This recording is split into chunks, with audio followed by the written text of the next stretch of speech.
हंसी में जिसके माया झलके, सुख दुख में मोर संग होवे, ऐसे जीवन साथी के संग नई जिंदगी के राह मोड़ दे। रायपुर बिलासपुर कोरबा जाके भाग्य के डोरी आज जोड़ दे। संस्कार औने है से भरपूर, मोर घर आंगन ला तोड़ दे। माए बाबा के मान बढ़ावे, सबके संग अपनापन लावे, ऐसे सुघर मन के रानी मोर जीवन में आज छोड़ दे।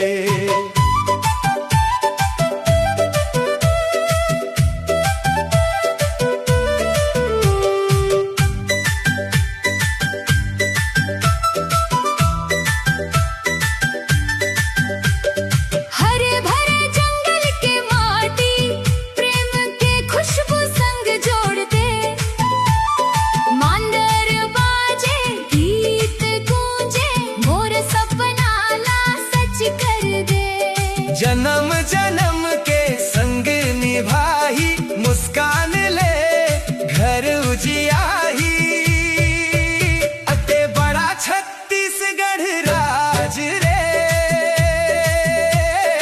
आगुआ मोर ले जोड़ी खोज दे।